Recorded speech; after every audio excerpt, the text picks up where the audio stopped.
Hello students, welcome to my channel scholar spot. मैं हूं आपकी एजुकेटर सना शेख और इस वीडियो में हम कवर करेंगे विजन आईएएस का पीटी 365 ऑफ एनवायरनमेंट।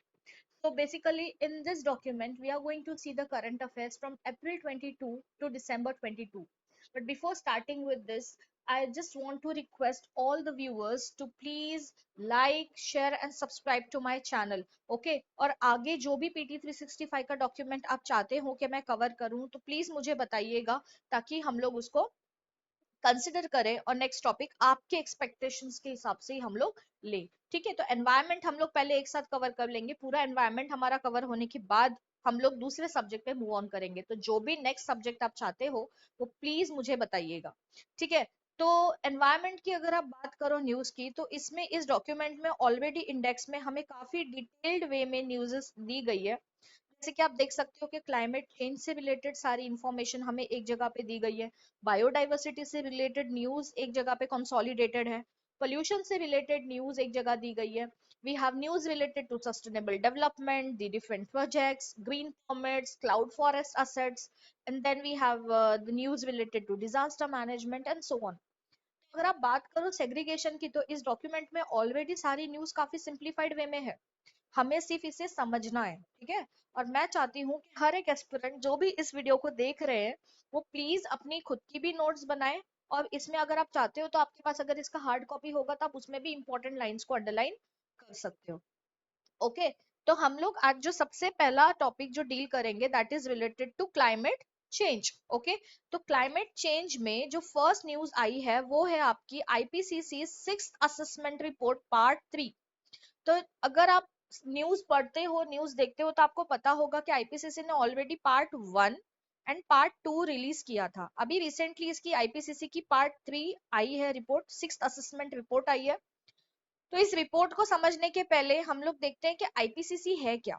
तो basically it is an intergovernmental organization that was created in 1988। ठीक है, तो ये बनाई गई थी 1988 में by World Meteorological Organization and the United Nations Environment programme.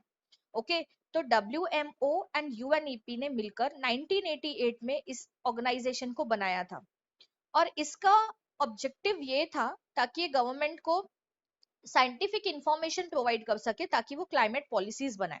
ठीक है, so the objective was to provide government at all levels with scientific information that they can use to develop climate policies. And IPCC is a UN body.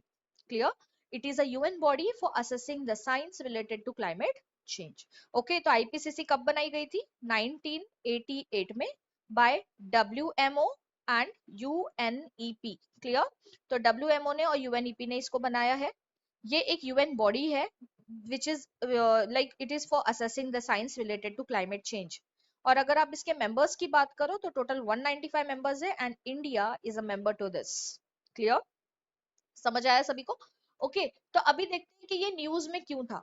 So basically it was in news because IPCC released the third part of the sixth assessment report, that is AR6, और उसका title क्या था? Climate change 2022, mitigation of climate change, the working group 3 contribution to the sixth assessment report. Okay, तो आप ये title एक बार देख लो। Title का नाम क्या है? Climate change 2022, mitigation of climate change, the working group 3 contribution to the sixth assessment report.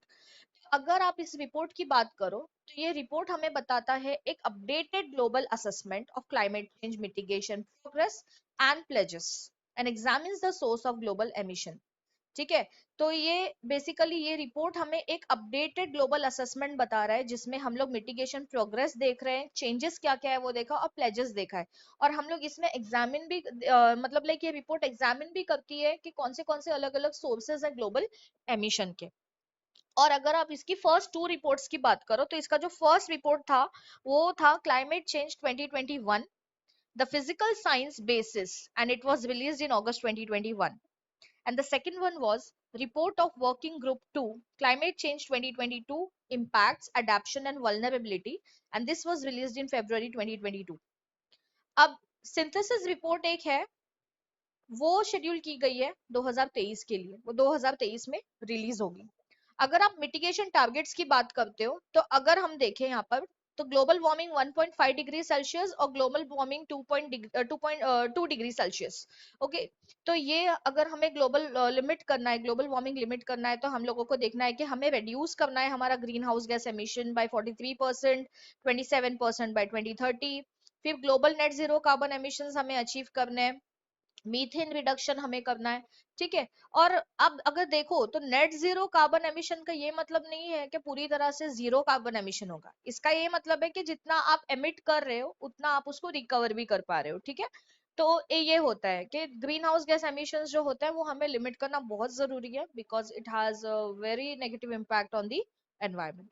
तो अगर आप इस रिपोर्ट की फाइंडिंग्स और ऑब्जर्वेशन की बात करो तो सबसे पहला पैरामीटर है एमिशन ट्रेंड्स, ठीक है। तो एमिशन ट्रेंड्स में हम लोग देखते हैं कि 2010 से 2019 तक जो anthropogenic green house gas emissions है वो इंक्रीज हुई है।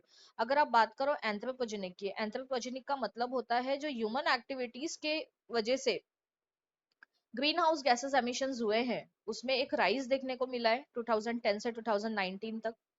तो आप इसमें देख सकते हो कि सबसे हाईली कंट्रीब्यूट किया गया है आपका एनर्जी सप्लाई सेक्टर की वजह से, जो कि है आपका 34%। Let me just zoom it, wait, इसको जूम कर लूं मैं, आपको फिर ये दिखाई देगा।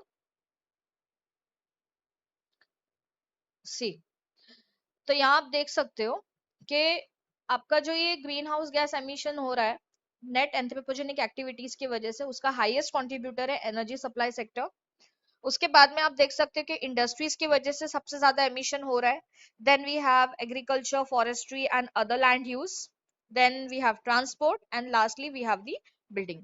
सो net anthropogenic green house gas emission increase ही हुआ है 2010 से across all major sectors globally, and average annual greenhouse gas emission during 2010 to 19 was higher than any previous decade। okay, तो ये सबसे ज्यादा emission देखा गया इस डिकेड में पिछले कहीं डिकेड से कंपेयर अगर आप करते हो पिछले कुछ साल से, तो 2010 से 2019 तक का सबसे हाईएस्ट एमिशन देखा गया है। तो अगर वेरिएशन की आप बात करो in regional contributions to global green house emission, तो हम लोग देख सकते हैं कि कम से कम 18 कंट्रीज ऐसी है, 18 कंट्रीज ऐसी है जिन्होंने सस्टेन किया है ग्रीन हाउस एमिशन को, रिडक्शन को। लीस्ट डेवलपमेंट कंट्रीज और स्मॉल आइलैंड डेवलपिंग स्टेट्स, इनका जो लोअर पर कैपिटा एमिशंस है ग्लोबल एवरेज यूज से, excluding CO2 emitted from land use change and forestry. और हाउस होल्ड्स की अगर आप बात करो तो 10% house holds with the highest per capita emissions, they have contributed a lot the large share of global house hold of green house gas emission. Okay, then we have inadequate current policies. तो जो हम लोग projection कर रहे हैं कि हमें जो मीडियन ग्लोबल वार्मिंग है ऑफ 3.2 डिग्री सेल्सियस बाय 2100, ये सब जो हम लोग प्रोजेक्शन कर रहे हैं, बट इसके लिए जो पॉलिसीज हमें चाहिए वो काफी वीक है, ठीक है। They are quite weak. So without having a strengthened policies or without having strong policies we cannot achieve the projected target। और अगर आप फाइनेंस की बात करो तो हमें ये पता है कि जब भी हम कोई भी पॉलिसी बनाते हैं, कोई प्लान बनाते हैं, तो ऑब्वियस सी बात है that would be incomplete without efficient money supply. तो यहाँ पर ये भी देखने को गया है कि क्लाइमेट फाइनेंस जो है वो भी काफी कम रहा है, financial flows are 3 to 6 times lower than levels needed by 2030, and to limit warming to below 1.5 degree Celsius और 2 डिग्री सेल्सियस, जो हमने टारगेट रखा हुआ है कि ग्लोबल वार्मिंग को हमें कम करना है, इसे अचीव करने के लिए हमें इन्वेस्टमेंट की भी काफी जरूरत है, फाइनेंस की भी काफी जरूरत है। और ये देखा गया है कि जो फाइनेंशियल फ्लो है वो भी काफी कम है। Second one is methane emission. Methane emission, why it was in news? So recently the global methane assessment report 2030 baseline report, it was released by Climate and Clean Air Coalition CCAC and United Nations Environment Program। okay, तो global methane assessment baseline report of 2030, this was released by whom? CCAC and UNEP। clear? तो ये दोनों ने मिलके इस report को release किया है। बेसिकली इस रिपोर्ट में ये बताया गया है कि हम लोग बेसलाइन प्रोजेक्शंस जो मीथेन एमिशंस है वो कमिंग डिकेड में हम लोग क्या क्या देख रहे हैं, एग्जामिन कैसे करने वाले हैं, and implications for global methane pledge.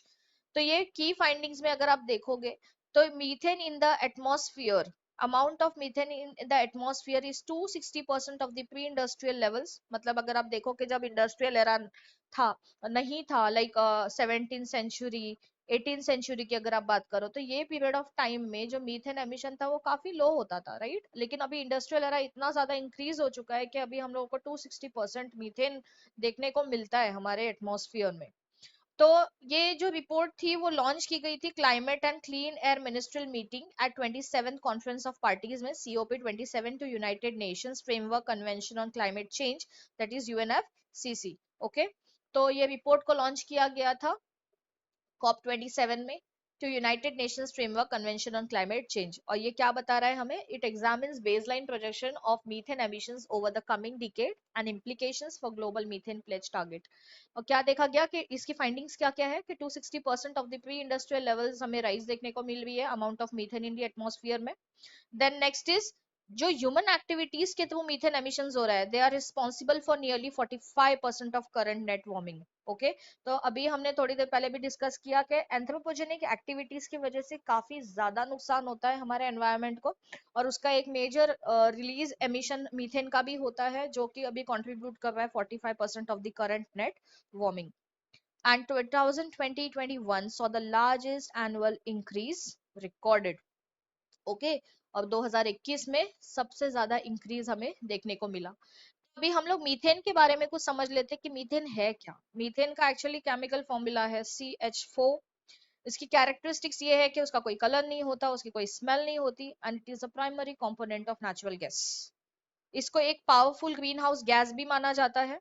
And the it's life span in atmosphere 20 years।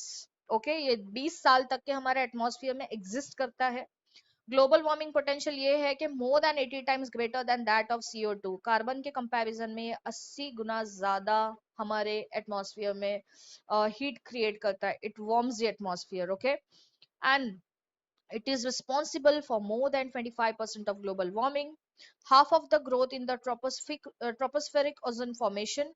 India among the top 5 methane emitters in the world। तो इंडिया में अगर आप मीथेन एमिशन की बात करो तो ये काफी ज्यादा है, और पूरे वर्ल्ड में हम लोग स्टैंड करते हैं टॉप 5 में। ठीक है, तो अगर हम देखें तो मीथेन आता कहाँ से? Where is methane coming from? Most of the increase in emissions seems to be biological in origin, rather than having been released from below Earth's surface during the extraction of fossil fuels। तो सबसे ज्यादा हमें methane मिलता है wetland से, which is 161.6 million tons per year। Then we have fossil fuel extraction, livestock, landfill and agricultural waste, natural geological seeds, rice cultivation, burning of plant matter, termites and other wild animals। तो इस picture में आप देख सकते हो कि हमें सबसे ज्यादा मीथेन मिलता है वेटलैंड से। ओके, तो ये बहुत ही इंपॉर्टेंट एस्पेक्ट है, हमें इसे कहीं ना कहीं लिमिट करना होगा, अदरवाइज हमारा global green house gas emission कम नहीं हो पाएगा। और जो हम लोगों ने ग्लोबल वार्मिंग्स के जो रिडक्शन के टारगेट्स रखे हैं 1.5 डिग्री सेल्सियस या 2 डिग्री सेल्सियस का, वो अचीव करना नेक्स्ट टू इम्पॉसिबल है। ओके, नाउ इससे रिलेटेड कुछ न्यूज है। सबसे पहले हमें यहाँ पर देखने को मिल रहा है कि global methane pledge, that is GMP। तो ये न्यूज में इसलिए था क्योंकि रिसेंटली ऑस्ट्रेलिया ने ज्वाइन किया है GMP। It was launched at COP26 in 2021 to catalyze action to reduce methane emissions। It is led by United Nations and European Union. और इसका एम ये है कि हम लोग कलेक्टिवली मीथेन एमिशंस को रिड्यूस करें by at least 30% below 2020 levels by 2030। Membership की अगर आप बात करो तो more than 100 country are the participants, they are together responsible for 45% of global human cause methane emissions. India did not sign the pledge because of its concern over the impact on trade, on the country's vast farm sector and the role of livestock in the rural economy। तो देखो बेटा, यह बहुत important है। Global methane pledge ये इसलिए बनाया गया है ताकि सभी कंट्रीज मिलकर मीथेन एमिशंस को रिड्यूस कर सके। और अभी हमने देखा कि हमारा जो कंट्री है वो एक एग्रेरियन इकोनॉमी है। एग्रेरियन इकोनॉमी की मतलब क्या होता है कि हमारा जो मेजर ऑक्यूपेशन है लोगों का यहाँ पर फार्मिंग है। ठीक है, फार्मिंग पे लोग ज्यादा रिलाई करते हैं। तो अगर आप इस प्लेज को ज्वाइन करते हो तो ऑब्वियस सी बात है कि कहीं ना कहीं हमारी इकोनॉमी इम्पैक्ट होगी, हमारा जो लाइफ स्टॉक सेक्टर है जो कि रिस्पॉन्सिबल है मीथेन एमिशंस के लिए, वो हम लोग स्टॉप करना पड़ेगा वो हमें। तो इसका ओवरऑल इम्पैक्ट, हमारा जो फार्म सेक्टर है, लाइफ स्टॉक सेक्टर है, हमारा जो ओवरऑल ट्रेड है, इस पे इसका इम्पैक्ट देखने को मिलेगा, उस पे उसका असर देखने को मिलेगा। इसीलिए इंडिया ने इसे साइन नहीं किया है, ग्लोबल मीथेन प्लेज को इंडिया ने साइन नहीं किया है। Okay, so next you have to remember this. So next we have global energy monitor, that is GEM. As per GEM, just 30 fossil fuel companies account for nearly half of the planet warming methane emitted by the world's energy sector. तो इसके हिसाब से 30 fossil fuel companies ऐसी है जो आधा पूरा emission के लिए रिस्पॉन्सिबल है, प्लैनेट वार्मिंग मीथेन के लिए रिस्पॉन्सिबल है। GEM, that is your Global Energy Monitor, it is a non-profit organization which aims to develop and share information in support of the worldwide movement for clean energy. Okay, so you have to remember this, it is a non-profit organization. Next we have International Methane Emissions Observatory, IMEO. So according to a report by IMEO, cutting methane emissions is fastest way to tackle climate change in short term. तो आईएमईओ के बारे मतलब हिसाब से, इसके reports के हिसाब से ये लोग ऐसे मान रहे हैं कि अगर हम लोग मीथेन के एमिशंस को रेड्यूस कर दें तो क्लाइमेट चेंज से डील करने के लिए सबसे शॉर्टेस्ट टाइम में काफी इफेक्टिव रहेगा। और ये एक इनिशिएटिव है यूएनईपी का। It was launch in 2021 with support from European Commission. इसका एम क्या है कि हम लोग रिडक्शन करें मीथेन एमिशंस में, starting with fossil fuel sector. Okay, so you have to remember this. International methane emissions observatory aim करती है कि हम लोग मीथेन एमिशंस को रिड्यूस करें, और ये सबसे ज्यादा टारगेट करती है फॉसिल फ्यूल सेक्टर को, बिकॉज फॉसिल फ्यूल का बहुत ज्यादा कंट्रीब्यूशन होता है। जैसे अभी हम लोग देख रहे हैं कि ऊपर भी हमने देखा कि जेम जो है ग्लोबल एनर्जी मॉनिटर है, वो क्या कह रहा है कि 30 fossil fuel companies half of the methane emissions के लिए रिस्पॉन्सिबल है। ठीक है, and it is a core implementing partner of Global Methane Pledge, IMEO. Next is NASA's Earth Surface Mineral Dust Source Investigation, that is EMIT mission. NASA's EMIT mission, EMIT mission. So methane are the super emitters were mapped by NASA's Earth Surface Mineral Dust Source Investigation, that is your EMIT.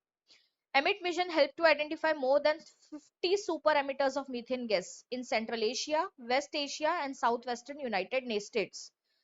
तो यहाँ पर NASA का जो emit mission है, इसकी help से हमने identify किया है कि 50 सुपर एमिटर्स कौन से मीथेन गैस के कौन से एरियाज में, सेंट्रल एशिया में, वेस्ट एशिया में and south western United states.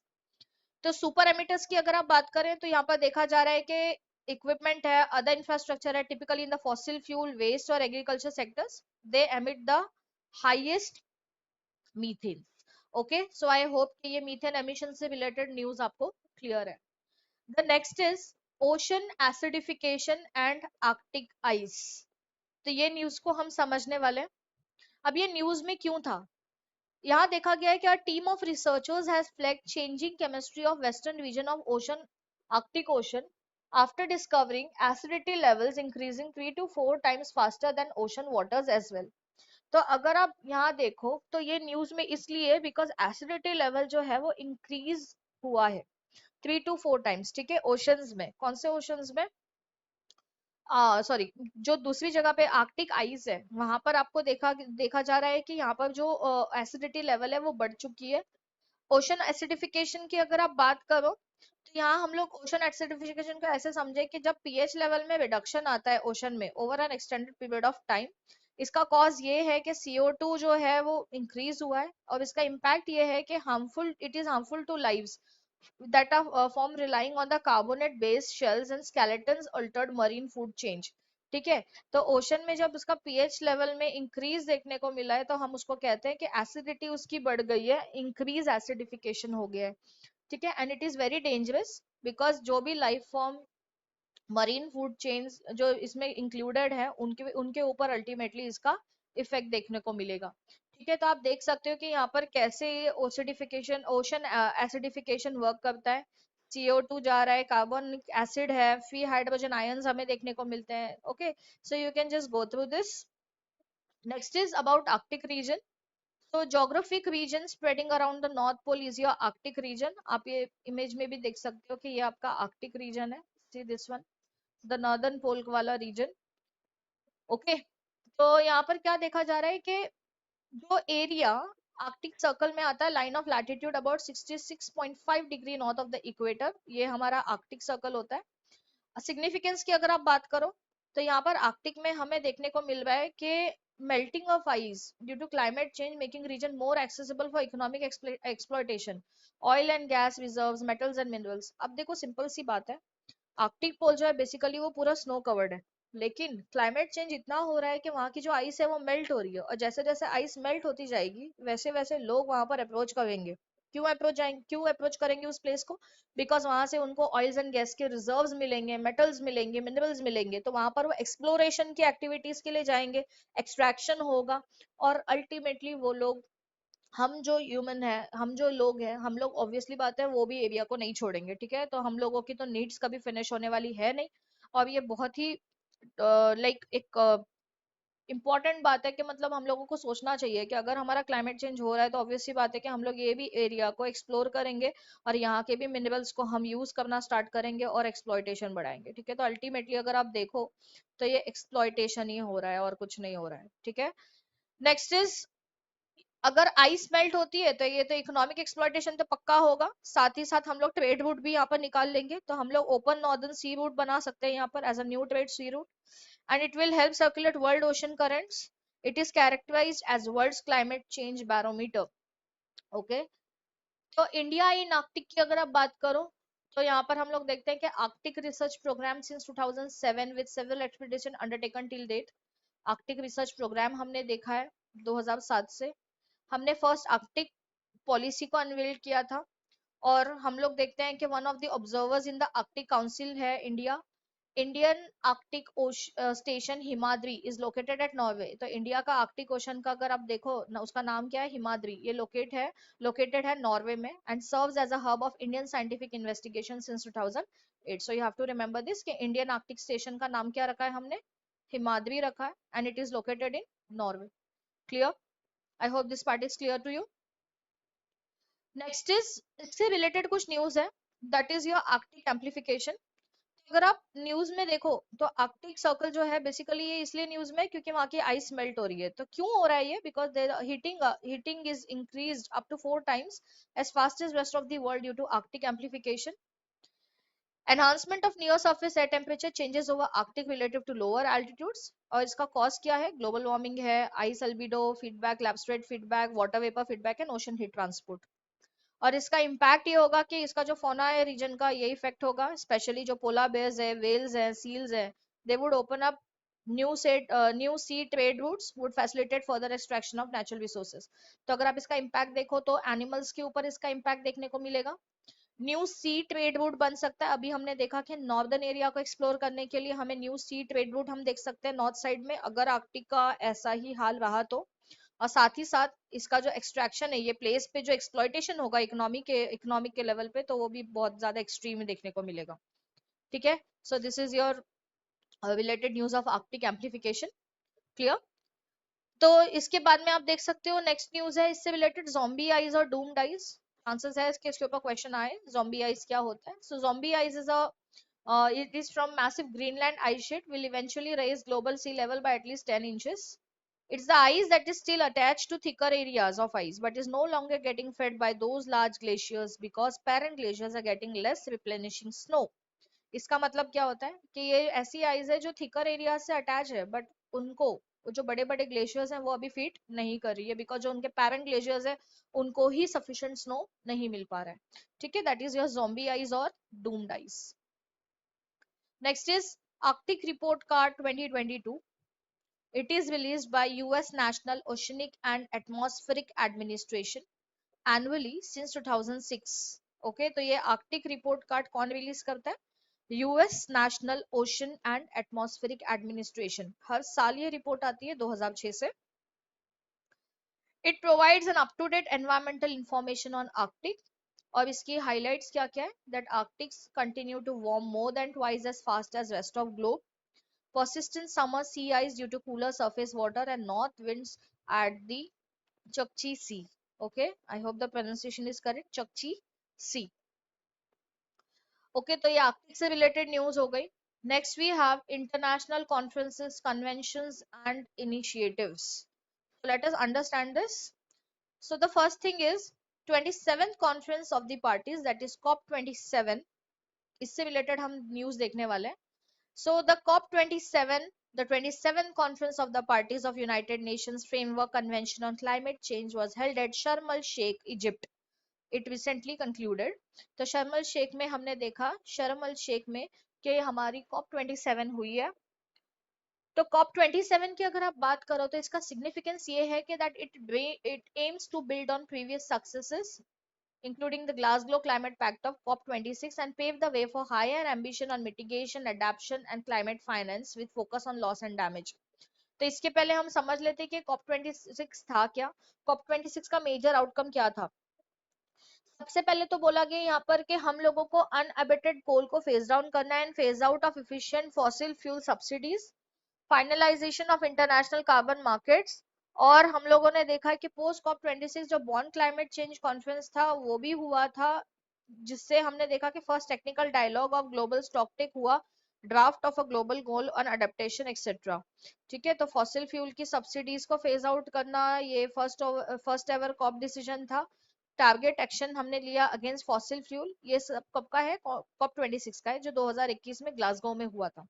ठीक है, तो यहाँ पर नेक्स्ट क्या बोला जा रहा है कि कॉप 26 को लेकर जो हायर एम्बिशन, मिटिगेशन, एडप्शन हमने रखा था वो हमें लॉस एंड डैमेज के ऊपर फोकस करना है कि क्या क्या हमें चेंज करना था और क्या हमने किया है. इसमें इंक्लूड किया गया 17 sessions of the COP serving as the meeting of the parties to Kyoto protocol CMP 17 और parties to the Paris agreement, that is your CMA 4. इसको भी हमने फोर्थ सेशन को इंक्लूड किया.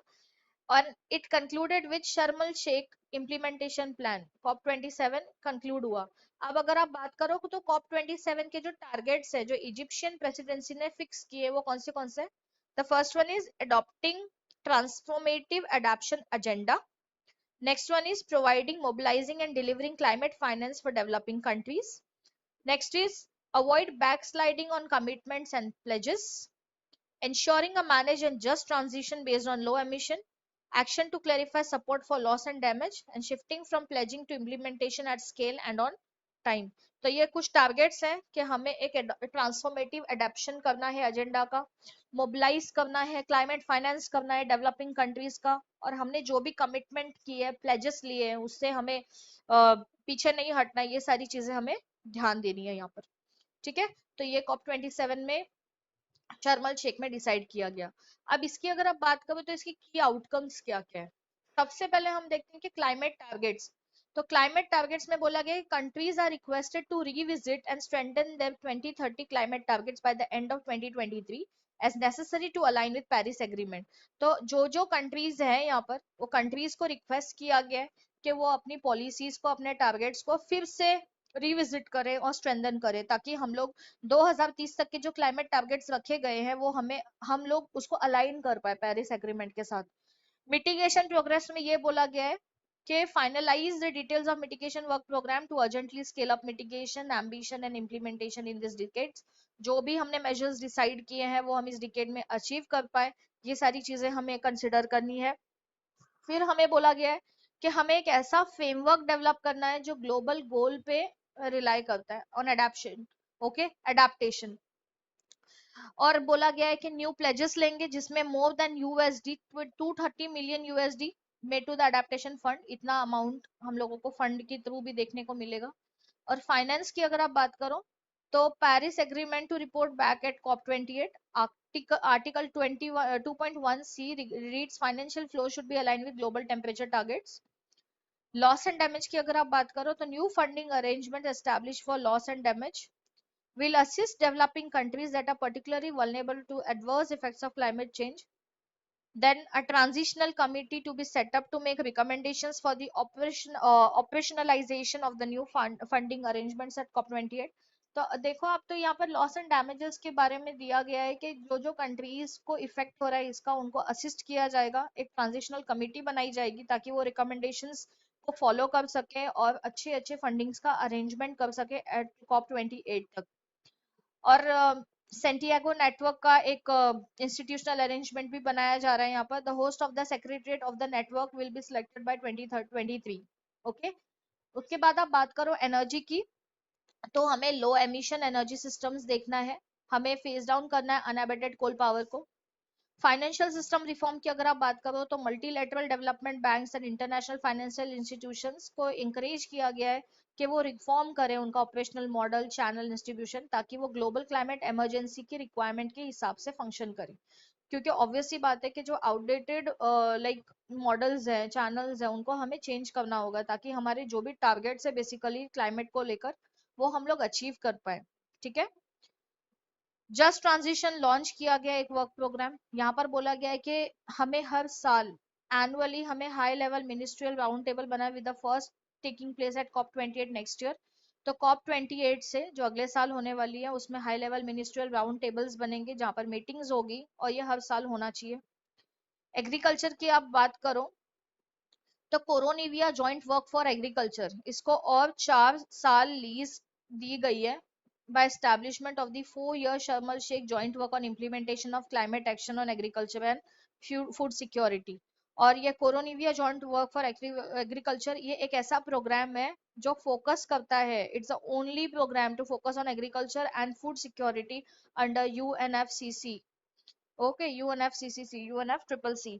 So KJWA is the only program to focus on agriculture and food security under UNFCCC।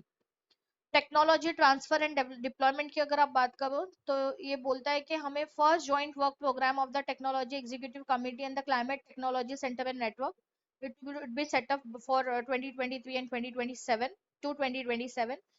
And next is first COP cover decision to mention food, river, nature-based solution, tipping points and the right to a healthy environment। तो COP 27 basically ये सारे aspect को cover कर रहा है, food से related है, river से रिलेटेड है, मतलब हर एक पैरामीटर को ध्यान में रखते हुए क्लाइमेट चेंज के ऊपर पॉलिसीज और मिटिगेशन स्ट्रेटजीज बनाई गई है। Okay, next is breakthrough agenda set priorities की अगर आप बात करो, सिग्नेटरीज की बात करो तो यहाँ पर देखो आप देख सकते हो कि इंडिया मेंबर है इसका। इसकी जो प्रायोरिटी एक्शंस है that would be delivered by COP 28 to help clean technologies cheaper and cleaner. उसके बाद में ब्रेक थ्रू एजेंडा और सेट प्रायोरिटीज की बात करो आप तो it was launch at COP 26 by coalition of about 45 world leaders. India is also signatory to it. And objective is to provide a framework for countries, businesses and civil society for decarbonization under 5 key sectors of power, road transport, steel, hydrogen and agriculture। अगर आप इसकी priority actions की बात करो तो ये develop common definitions for low emission. देखो यहाँ पर सब जगह पे आपको लो एमिशन देखने को मिलेगा। उसके बाद में फिर एसेंशियल इंफ्रास्ट्रक्चर प्रोजेक्ट्स को हमें डिप्लॉय करना है, एक कॉमन टारगेट डेट रखना है। And next is your stimulate the global demand for green industrial goods. Okay, अगर आप फर्स्ट मूवर्स कोलिशन की बात करो, यहाँ पर देखो इससे रिलेटेड न्यूज है about first movers coalition. So it was launched by US and World Economic Forum at COP26 in Glasgow, Scotland. India has joined the First Movers Coalition steering board. It is a global initiative harnessing the purchasing power of companies to decarbonize 7 hard-to-abate industrial sectors, which includes aluminium, aviation, chemicals, concrete, shipping, steel, and trucking sector, and that is accounting for 30% of global emissions. And it seeks to commercialize zero carbon technologies and to scale up critical emerging technologies essential for the net zero transition। Okay, then next is drive investment in agriculture research development and deep forest demonstration। और इसकी priority actions are supported by various initiatives including first movers coalition, climate investment fund, mission possible partnership which is an alliance of leading climate organization, then Indonesia just energy transition ये partnership। ये सब आप थोड़ा सा read कर लो, ठीक है, एक बार one time reading it's sufficient for this। ये इंपॉर्टेंट है, हमें थोड़ा सा समझना होगा United Nations framework convention on climate change, UNFCCC actually है क्या। इसकी जेनेसिस की अगर आप बात करो तो it is an inter governmental treaty open for signature at the Rio earth summit in 1992 and entered into force in 1994। Its objective is to stabilize greenhouse gas concentration in the atmosphere at a level that would prevent dangerous anthropogenic interference with the climate system within a time frame sufficient to allow ecosystems to adapt naturally to climate change. Its objective is to ensure that food production is not threatened and it enables economic development to proceed in a sustainable manner. ठीक है, तो India की अगर आप बात करो तो India is a member of this UNF triple C का इंडिया एक मेंबर है और इसके ओवरऑल 198 पार्टीज है. ठीक है, तो इसके रिलेटेड अदर की इंफॉर्मेशन ये दी गई है कि की agreements establish under the convention Kyoto protocol and the Paris climate agreement. Okay, और ये ऑपरेटिंग मैकेनिज्म तो हमने देख लिया है, कॉप है, सीएमपी है एंड सीएमए है. Clear? I hope this news is clear to everyone. उसमें मैंने थोड़ा ज्यादा रीड आउट ही किया है बिकॉज एक्सप्लेनेशन के लिए उसमें इतना पॉइंट है नहीं. इंपॉर्टेंट फैक्ट्स है वो आपको ध्यान में रखने हैं. ठीक है, next is your India's long term low emission development strategy that is your LTLEDS. अब ये न्यूज में क्यों है? तो basically India has submitted its LTLEDS to the United Nation framework convention on climate change recently. तो ये India ने अपने LTLEDS सबमिट किए हैं यूएनएफ ट्रिपल सी को. ये LTLEDS है क्या? जो बोला जा रहा है long term low emission development strategies. So basically, parties to the UNFCCC agreed to formulate and communicate LTLEDs under Article 4.19 of the Paris Agreement. तो जब COP26 हुआ था ग्लासगो में, पार्टीज ने ऐसा नहीं किया था. The parties that have not done yet they were urged to communicate their LTLEDs by COP27. तो जब COP26 की मीटिंग हुई थी ग्लासगो में, तब वो जो पार्टीज ने अभी जब तक के अपनी LTLEDs को नहीं सबमिट किया था उनको रिक्वेस्ट किया गया था कि वो 27 तक की इसको सबमिट कर दें. ठीक है, तो ये LTLEDs है क्या? Basically they are long term low emission development strategy, कि वो अपने अपने स्ट्रेटेजीज को सबमिट करें कि वो किस तरीके से अपने एमिशंस को कम करेंगे. It is formulated mindful of article 2. It considers common but differentiated responsibilities and respective capabilities in the light of different national circumstances. It is not mandatory unlike NDCs. Typically broader in scope than NDCs. अगर आप NDCs की बात करो तो NDCs इससे थोड़ा सा narrow है. And incorporate development goals as well as required levels of investment and government expenditure. And about India's long term low emission development strategies की अगर आप बात करो तो it lays out to step to achieve net zero carbon emission by 2070. तो India की अगर आप LTLEDs की बात करो तो हम लोग नेट जीरो कार्बन एमिशन का टारगेट सेट करें 2070 तक.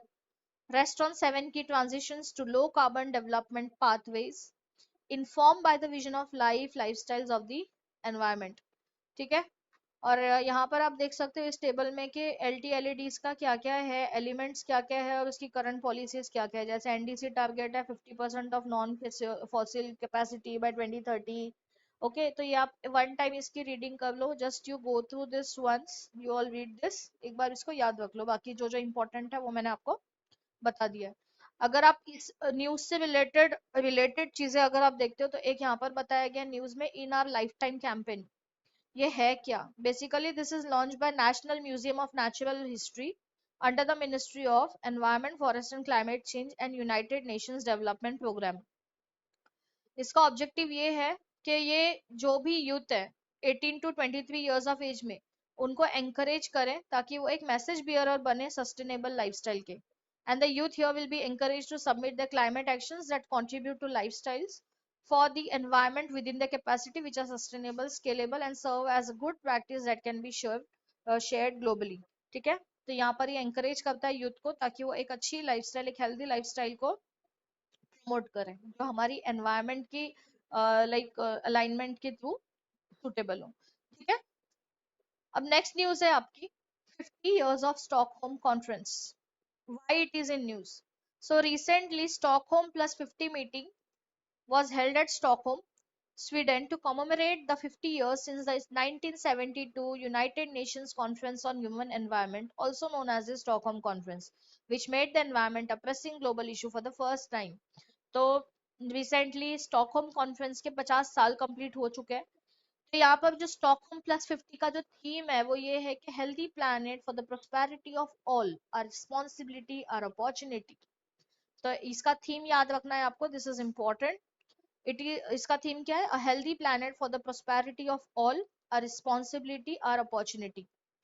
स्टॉकहोम प्लस 50 का अगर आप एजेंडा देखो तो इसमें ये बोल रहा है कि to share experience and initiatives to protect the planet, sustainable recovery from the COVID 19 pandemic, तो ये इसका एजेंडा है। अभी हम देखते हैं कि यहाँ पर इवोल्यूशन हुआ कैसा, स्टॉकहोम कॉन्फ्रेंस का इवोल्यूशन कैसे हुआ। तो 1965 में US science advisory committed highlight किया कि हम लोगों का जो ह्यूमन एमिटेड कार्बन डाइऑक्साइड है टू एटमॉस्फेरिक वार्मिंग, ये कितना इंक्रीज होता जा रहा है और ये जो रिस्पॉन्सिबल है काफी ग्लोबल वार्मिंग के लिए। उसके बाद में 1967 में देखा गया है कि जो कार्बन एमिशंस है वो करंट लेवल से डबल हो गए and it was result in approximately 2 degree Celsius increase in global temperature. फिर 1968 में यूनाइटेड नेशंस जनरल असेंबली में डिस्कस किया क्लाइमेट चेंज को यूजिंग साइंटिफिक एविडेंसेस, और 1968 में ही स्वीडन ने प्रपोज किया कि हमें एक स्टॉकहोम कॉन्फ्रेंस बनानी चाहिए, जो कि एक स्वीडिश इनिशिएटिव था, और इसी तरीके से हमारा स्टॉकहोम कॉन्फ्रेंस हमें देखने को मिला। तो स्टॉकहोम कॉन्फ्रेंस की अगर आप बात करो तो यहाँ पर UN first major conference on international environmental issues, first time organise किया 1972 में, to coordinate global efforts to promote sustainability and safeguard the natural environment with the theme Only One Earth. 122 countries adopted the Stockholm Declaration onto 26 principles and an action plan. इस conference के 3 dimensions है कि countries agreeing not to harm each other's environment, study the threat to Earth's environment, and establishment of international body called the UN Environment Program. Okay तो इसके 3 dimension है कि हम लोग एक दूसरे के एनवायरनमेंट को डिस्टर्ब ना करें, नुकसान ना पहुंचाए, हमें स्टडी करना है कि हमारे अर्थ के एनवायरनमेंट को थ्रेट क्या क्या है, नुकसान क्या क्या है, इसके लिए हमें एक्शन प्लान्स भी बनाने हैं, और हमें एक इंटरनेशनल बॉडी एस्टैब्लिश करनी है, that is your UNEP, okay, United Nations Environment Programme. इसके अलावा इस स्टॉकहोम कॉन्फ्रेंस के कुछ आउटकम्स और सक्सेसेस थे। The important one was identification of a theme of sustainable development. So 20 years later, in 1992, UN Conference on Environment and Development, the Earth Summit in Rio de Janeiro defined sustainable development. 1992 में आप देखो Rio de Janeiro में UN United Nations conference on environment and development, इसमें हमने अर्थ summit को दिया। Then establishing की principles में हमने देखा कि वियना कन्वेंशन को बनाया हमने ताकि हम लोग प्रोटेक्शन कर सके ओजोन लेयर का, and it was the first multilateral environmental agreement. Polluter pays principle को हमने डिफाइन किया, that those producing pollution should bear the cost of managing it to prevent damage to human health and environment. तो polluter पे principal क्या होता है basically कि जो भी पोल्यूशन को प्रोड्यूस कर रहा है उसको ही कॉस्ट बेयर करना है कि वो हमारे एनवायरमेंट को और हमारी हेल्थ को कैसे डैमेज करता है, तो उसको ही उसकी भरपाई करनी पड़ेगी। तो अगर आप देखो तो यहाँ पर यूनाइटेड नेशंस एनवायरनमेंट प्रोग्राम में काफी सारे मल्टीलेटरल एनवायरनमेंट एग्रीमेंट्स हैं, जैसे कि रामसर कन्वेंशन ऑन वेटलैंड्स है, this is not wetlands, it is wetlands of international importance. 1972 में अगर आप देखो तो convention of the protection of world cultural and natural heritage, then sites, then MARPOL treaty, then your long range transboundary air pollution of 1979, 1985-87 का Vienna convention and Montreal protocol for the protection of ozone layer and Minamata convention on mercury, Stockholm and convention on persistent organic pollutants and so on, Rotterdam convention, combat desertification. तो ये आप देख सकते हो कि ये सारी मल्टीलेटरल एनवायरमेंटल एग्रीमेंट्स है जो हमने फॉर्म किए। तो Stockholm 50 plus recommendation for actionable agenda, इसको थोड़ा सा डिस्कस कर लेते हैं। यहाँ पर बोला गया है कि placing human wellbeing at the centre of a healthy planet and prosperity for all, recognizing and implementing the right to clean, healthy and sustainable environment। Okay तो हमें रिकॉग्नाइज करना है कि कैसे हमारा हेल्दी एंड सस्टेनेबल एनवायरनमेंट हो, we have to see this, adopting system wide changes in our current economic system। Next is we have to accelerate transformation of high impact sector and high developing countries tackle environmental challenges by providing access and support for digital and technological solutions। I hope this news is clear to you. Next we are going to deal with Montreal Protocol. Why it is in news? So International Day for the Preservation of Ozone Layer was celebrated on 16 September। तो Montreal protocol basically ozone layer के protection से related हम लोग इधर पे celebrate कर रहे हैं। तो यहाँ पर हमने थीम दिया था Montreal protocol at 35, that is global cooperation protecting life on earth. तो थोड़ा सा आप समझ लेते हैं कि मॉन्ट्रियल प्रोटोकॉल ऑफ 1987 है क्या। So basically this is the protocol of Vienna convention, जो 1985 में हमने देखा, the protection of ozone layer. Government, scientist and industry work together to cut out 99% of all ozone depleting substances. Membership की अगर आप बात करें तो ratified by all 198 union UN member states including India. इसमें हम देखते हैं Kigali agreement, this was adopted in 2016 और इसको फोर्स एनफोर्स किया गया था 2019 से। provided a path to achieve an 80% reduction in hydrofluorocarbons consumptions by 2047, and it adopted because Montreal Protocol led to replacement of CFCs with HFCs, which do not destroy the ozone layer but are extremely potent in causing global warming. Okay, तो ये ध्यान देना है कि जो हमारा CFCs है उनको HFC से रिप्लेस हुआ है, जो ओजोन लेयर को तो डिस्ट्रॉय नहीं करता बेसिकली, बट एक बहुत ही एक्सट्रीमली पोटेंट चीज है जिससे हमारा ग्लोबल वार्मिंग बढ़ता है। ठीक है, next is late us understand India and Montreal protocol. became a party to Montreal Protocol in 1992, तो इंडिया ने 1992 में इसको ज्वाइन किया है। It has successfully met phase out targets of all ODS.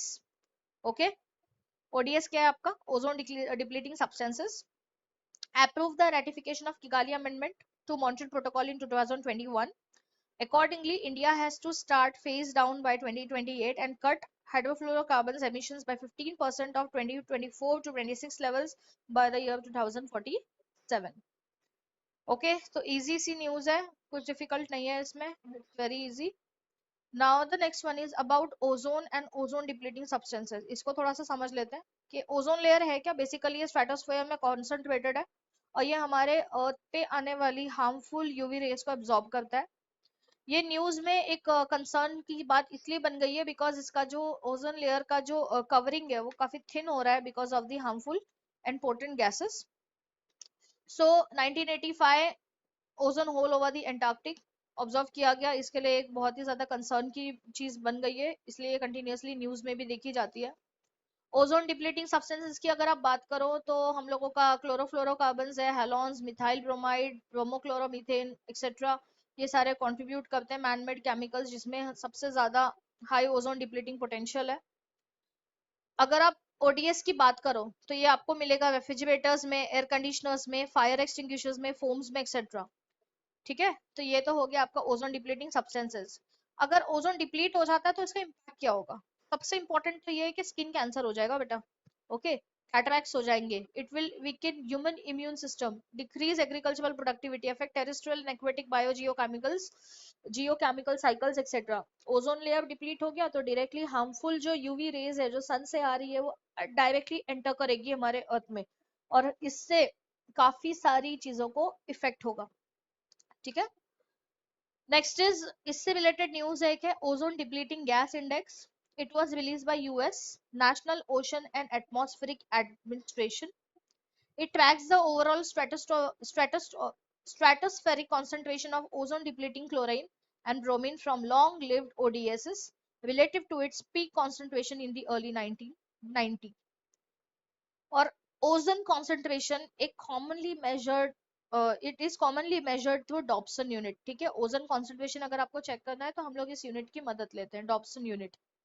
की फाइंडिंग्स की अगर आप बात करो तो overall concentration of ozone depleting this one chlorine in the mid latitude stratosphere in 2022 are back to those observed in 1980 before ozone depletion was significant. Okay, I hope this is clear. Next is United Nations Ocean Conference.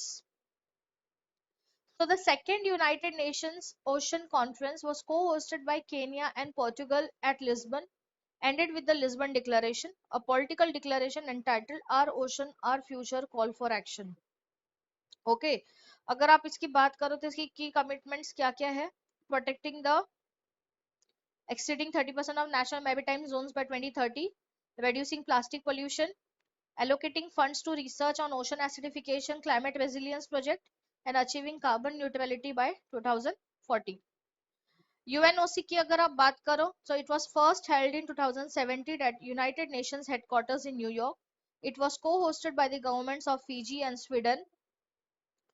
की highlights की अगर आप देखो तो की highlights of the second UNOOC, India was a participant and committed to a coastal clean seas campaign. और ये हम लोग देख रहे हैं कि it will work toward ban on single use plastics.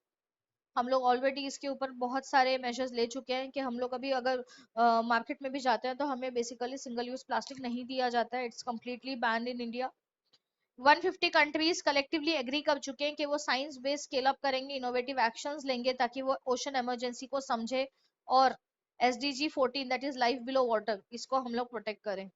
This is in line with the United Nations Decade of Ocean Science for Sustainable Development 2021 to 2030. It emphasized the particular importance of implementing the Paris Agreement and the Glasgow Climate Pact. Okay, जिसको हम लोग जो हमने discuss किया already Paris agreement में, Glasgow climate pact में 2021 के हम लोग एक इंश्योर करते हैं health, productivity, sustainable use and resilience of the ocean. Okay, next बोला गया है कि हम लोग कमिटमेंट करते हैं that we will conserve and protect at least 30% of the global ocean by 2030 within the marine protected areas. UNESCO launched its key state of ocean report during the event. तो UNESCO ने अपना स्टेट ऑफ ओशन रिपोर्ट भी इसमें launch किया है। Clear? Next we have IRMIB, innovation road map of the mission targeted biorefineries. अभी सबसे ये न्यूज स्टार्ट करने के पहले हम लोग समझते हैं कि मिशन इनोवेशन है क्या। So it is a global initiative to catalyze action and investment in research, development and demonstration to make clean energy and affordable, attractive, accessible to all this decade. It consists of 22 countries and European Union. India is a founding member. First phase of the mission was launched alongside the Paris Agreement in 2015 and Mission Innovation 2.0 second phase of MI was launched in 2021. इसके कुछ 7 mission है, mission innovation के 7 mission है। Number one is urban transitions, net zero industries, mission integrated bio refineries, clean hydrogen, green powered future, zero emission shipping, carbon dioxide removal. Okay, तो ये 7 mission है mission innovation के। अब ये news में क्यों था? क्योंकि इंडिया ने अनाउंस किया लॉन्च का IRMIB का eight global clean energy action forum, global clean energy action forum.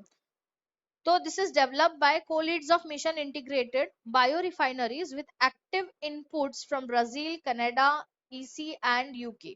Okay, it aims to fill the void by identifying gaps and challenges in current biorefining value chains, prioritizing 8 key actions to support the mission, guiding the mission's overall path in achieving its goal. अगर आप mission integrated bio refineries की बात करो तो ये 7th mission है under mission innovation का। अप्रैल 22 में लॉन्च किया गया और इसका एम ये है कि ये ग्रेटर इंटरनेशनल कोलैबोरेशन फाइनेंसिंग कर सके एनर्जी रिसर्च एंड डेवलपमेंट में ड्यूरिंग द नेक्स्ट 5 इयर्स। इसके मेंबर्स की अगर आप बात करो तो कोलीड में इंडिया और नेदरलैंड्स है। कोर मिशन मेंबर्स में ब्राजील एंड कनाडा आते हैं। Mission support group European Commission and UK. Okay, goal की अगर आप बात करते हैं तो गोल में हम देखते हैं कि it aims at developing and demonstrating innovative solutions ताकि वो कमर्शलाइज कर सके। ओके, हम लोग जो इसका इंटीग्रेटेड बायो रिफाइनरीज का जो कमर्शलाइजेशन है, इसका जो मार्केट है उसे एक्सपैंड कर सके।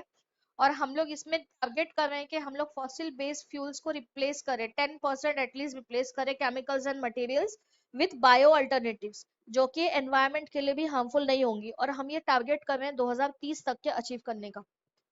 इसमें हमने प्रायोरिटाइज किया, इंपॉर्टेंस दिए 8 कोलैबोरेटिव एक्शंस को which is organized around 3 pillars.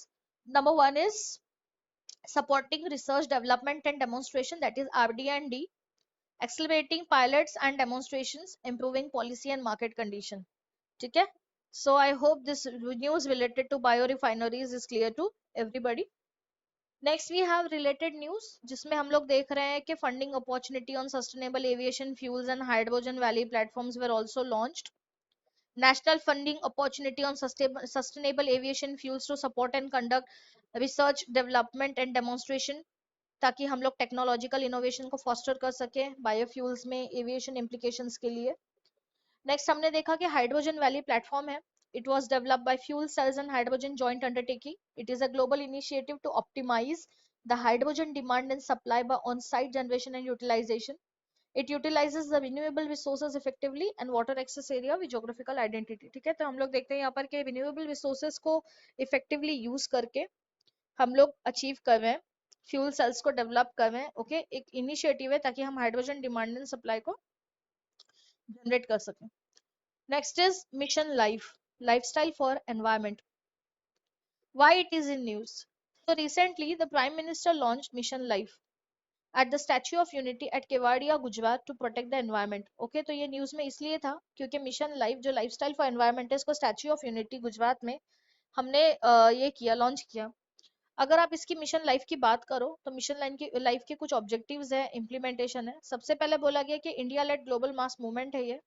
इसका एम ये है कि वो नच करे इंडिविजुअल एंड कलेक्टिव एक्शंस को ताकि हम अपने एनवायरनमेंट को प्रोटेक्ट कर सकें और प्रिजर्व कर सकें. इसका जो कॉन्सेप्ट है वो इंट्रोड्यूस किया गया था by the Indian prime minister at UNF triple C COP 26 in Glasgow. तो ये पिछली कॉप 26 में हमने देखा कि हमने फर्स्ट टाइम इसको इंट्रोड्यूस किया था, इंडियन प्राइम मिनिस्टर ने, हमारे श्री नरेंद्र मोदी जी ने इसको इंट्रोड्यूस किया था इस कॉन्सेप्ट को. और अभी हमने देखा कि उन्होंने इसको इम्प्लीमेंट भी कर दिया है, अनाउंस कर दिया है, इसको लॉन्च कर दिया है. ठीक है, at statue of unity in Gujarat. इसका टारगेट ये है कि एटलीस्ट हम लोग 1 बिलियन सिटीजन्स, इंडियन सिटीजन्स और अदर ग्लोबल सिटीजन्स को हम लोग मोबिलाइज कर सकें ताकि वो हमारे एनवायरनमेंट को प्रोटेक्ट करें, प्रिजर्व करें इन द पीरियड 2022 टू 2027. तो ये 5 साल की पीरियड में हम लोग इसको अचीव कर से, जो भी टारगेट हमने रखा हुआ है उसको हम अचीव करें और हमारे सिटीजन्स को हम लोग इन्वॉल्व करें ये सारी चीजों में. Within India, at least 80% of all villages and urban local bodies aim to become environment friendly. तो इंडिया में अगर आप बात करो तो 80% से ज्यादा गांव और जो अर्बन लोकल बॉडीज हैं उन्होंने एम किया है कि वो एनवायरमेंटल फ्रेंडली मेथड्स को अडॉप्ट करेंगे ताकि वो हमारे एनवायरमेंट को कोई भी नुकसान ना पहुंचाए. जो भी एक्टिविटी होगी वो एनवायरमेंट फ्रेंडली होगी. मिशन ड्यूरेशन की अगर आप बात करो तो देख सकते हो कि 2022 से 2027 तक का है, मतलब ऑब्वियसली ये 5 साल का प्रोग्राम है. 3 कोर शिफ्ट में हम लोग इसको देखने वाले हैं. Okay, 2022 to 2023 the mission will focus on phase 1. Okay, इसका phase 1 होगा. तो यहाँ पर देखो, यहाँ पर इसका 3 फेजेस की अगर आप बात करो तो phase 1 की नीचे जैसे बात हुई है तो यहाँ पर हम लोग देख रहे हैं कि 3 फेजेस में इसको दिया गया है. सबसे पहले तो यहाँ दिया है change in demand, next is change in supply and third one is change in policy. Okay, तो अभी हम लोगों का जो phase 1 चल रहा है ये चेंज इन डिमांड चल रहा है, next one would be a change in supply and third one will be change in policy. Okay, I hope this part is clear. Just a second.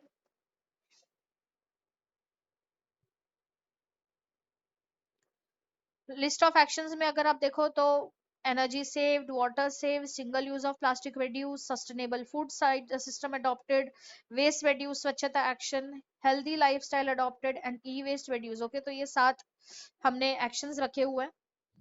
Next we have implementation. Niti Aayog to curate and incubate in the first year.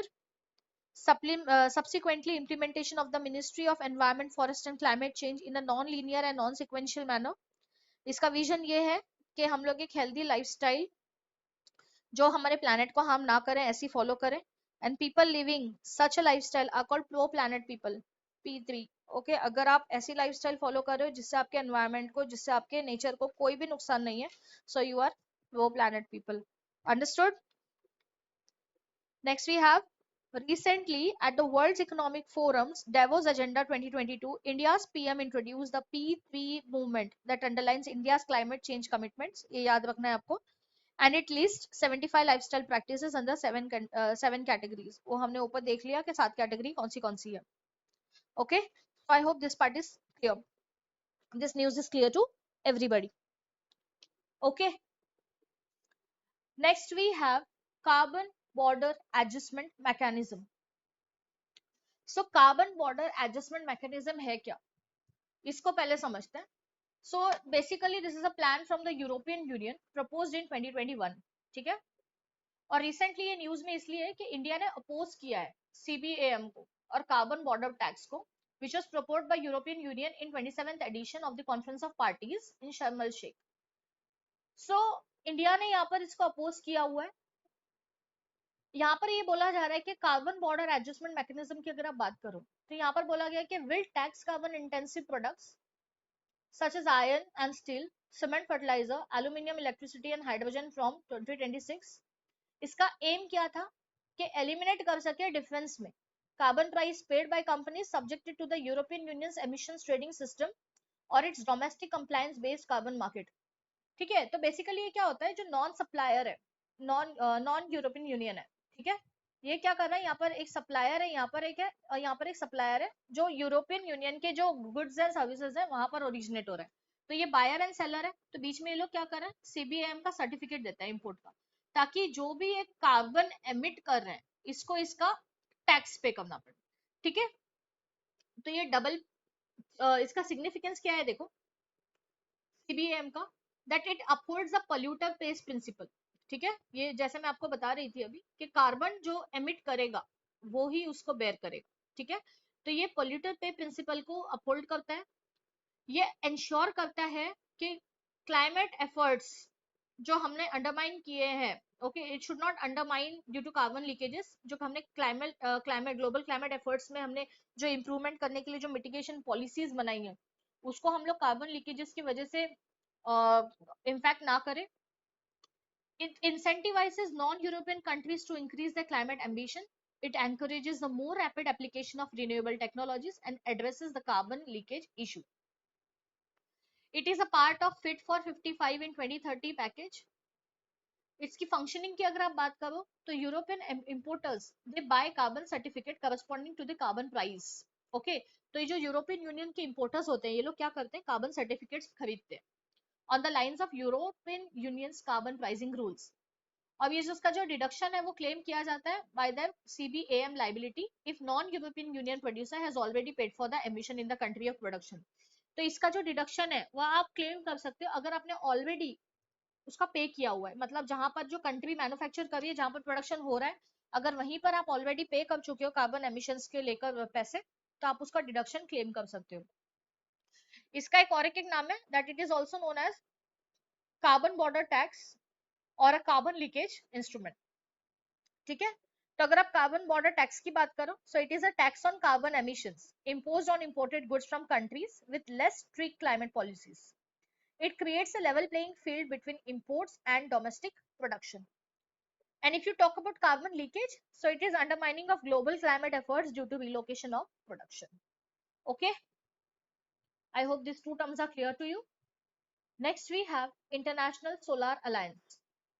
So why it was in news? So in its General Assembly meeting, International Solar Alliance approved the solar facility. अब ये solar facility है क्या? ISN ने इसको approve तो कर लिया, but we have to understand what is this solar facility. So if you talk about a solar facility, so it is a payment guarantee mechanism expected to stimulate investment into solar projects within two financial components. Okay, तो ये दो components में stimulate करने की कोशिश करती है। First one is your solar payment guarantee fund. It provide a partial guarantee and enable investment in geographies that do not receive investment. And next we have solar insurance fund to reduce the burden of insurance premium for solar developers in pre-revenue phase of project. और इसका objective ये है कि ये private capital को attract करें to flow into underserved markets in Africa. The assembly also re-elected India and France as its president and co-president. Okay, तो India और फ्रांस को इसने फिर से री-इलेक्ट किया है कि वो अपना प्रेसिडेंट और को-प्रेसिडेंट इंडिया और फ्रांस को ही रखे। ठीक है, अगर आप देखना चाहो तो ISA के बारे में, इंटरनेशनल सोलर अलायंस बेसिकली है क्या, इसकी जेनेसिस की अगर आप बात करो, so it is a treaty based intergovernmental organization launched jointly by India and France at COP21 in Paris in 2015. It provides a dedicated platform for cooperation among solar resource rich countries and the wider global community. It is guided by its towards 1000 strategy, which aims to mobilize USD 1000 billion of investment in solar energy solution by 2030, delivering energy access to 1000 million people using clean energy solutions, installation of 1000 global watts of solar energy capacity. Okay, membership की अगर आप बात करो, so 92 countries have signed and ratified the ISA framework agreement and India is a member to it. ठीक है, next इससे related कुछ news है। तो MOU है between International Solar Alliance and International Civil Aviation Organization. This memorandum of union was signed to check growth of CO2 emissions in the sector. Aviation sector basically responsible at 2.5% of global CO2 emissions. 2015 में India का Cochin international airport it became the world's first fully solar powered airport. Okay, ये याद रखना है, India Cochin international airport. अगर आप civil aviation organisation की बात करो, so it was establish under convention on international civil aviation, also known as Chicago Convention. Objective was committed towards reducing carbon emission in aviation sector. Headquarters are Montreal, Quebec, Canada. Membership funded and directed by 193 national governments. And other key information functions maintain ICAO Secretariat, supporting diplomatic interactions, research, new air transport policy, and standardized innovations. Okay, next news we have Global Environment Facility Council, GEF.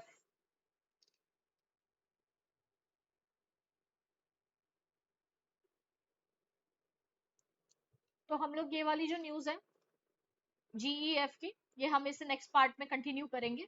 आज के लिए बस इतना ही रखते हैं, इस video के लिए हम इतना ही रखते हैं. बाकी की सारी चीजें हम अलग अलग पार्ट्स में इस पूरी पीटी 365 को कंप्लीट करेंगे. आई होप कि आपको समझ में आया होगा. जहां पर इंपॉर्टेंट था वहां पर मैंने थोड़ा सा न्यूज को एम्फोसाइज किया है, जहां पर इंपॉर्टेंट नहीं था वहां मैंने सिर्फ उसको रीड आउट किया है. आई होप कि आपको क्लियर हुआ होगा.